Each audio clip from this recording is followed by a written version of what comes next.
Hello, David. Hello, Nadira. Our next question is, what is the life cycle of a risk? Yes, risks go through various stages, and part of the risk register and the risk review that we talked about earlier is to record the current status of a risk. So it will be helpful to have a set of standard status values that we could follow during the progress of a risk, during the life cycle of a risk, we might say. So every risk starts by being unknown. So I guess the kind of first status, the default status of a risk is unknown, but that doesn't help us. When we think we found a risk, our first status should be draft, because we need to confirm whether it really is a risk or not. So very often in workshops and in checklists and so on, people come up with something, oh, I think this might be a risk. And if we just took it forward into the process, we might find we're wasting our time. It's not really a risk, maybe it's a problem or an issue, or maybe it's a risk that we've already identified somewhere else, or maybe it's something which is dealt with through a standard procedure that they're not aware of. So you have a draft risk, which we then need to review and validate. If we validate the risk as being valid, the draft risk, then it takes an active status. This is now an active risk which we have to manage. If we try and validate it and find it's not valid, either it's not a risk, it's a problem, or it's one that's already been identified, then we delete it. So it's rejected. Yes. You have a risk which is rejected. So the first status is draft, then it's either rejected or active. Yes. Every active risk needs to be assessed and managed.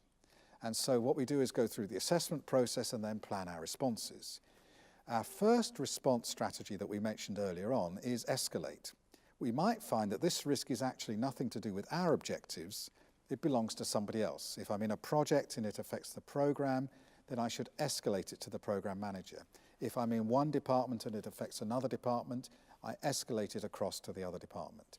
So another status value, we record this in the risk register, we identified it, it was active, then we decided to escalate it to this person.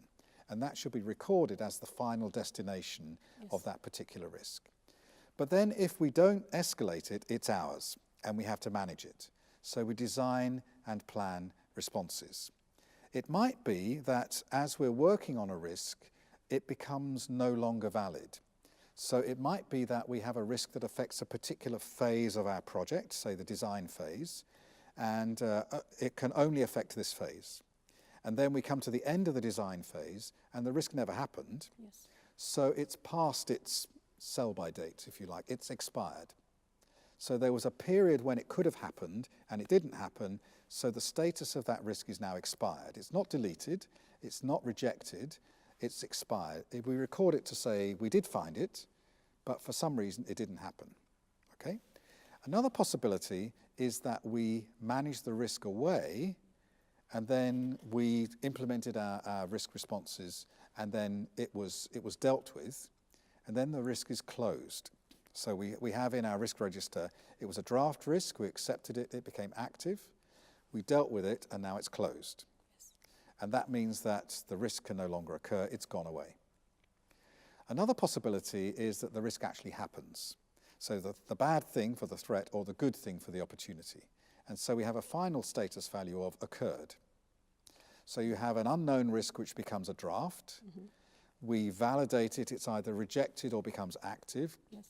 If it's active and belongs to someone else, we escalate it, so the status is escalated. If it passes by the time when it could happen, it expires, so we have an expired risk. Or we have a closed risk that we've managed, or an occurred risk that actually happened. And then there's one final status after occurred. If a threat occurs, it becomes a problem. Yes. So the final status of a threat could be, it turns into a problem. An opportunity, if it occurs, turns into a benefit, into a saving. Yes. So the final status of an opportunity could be, if it occurs, a benefit. So in terms of the life cycle, unknown, draft, rejected or active. From active, it's either expired or escalated, or closed or occurred.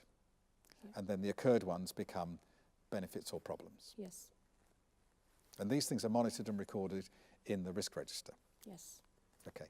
Thank you very much, David. It was good to have you with us today. It's a pleasure.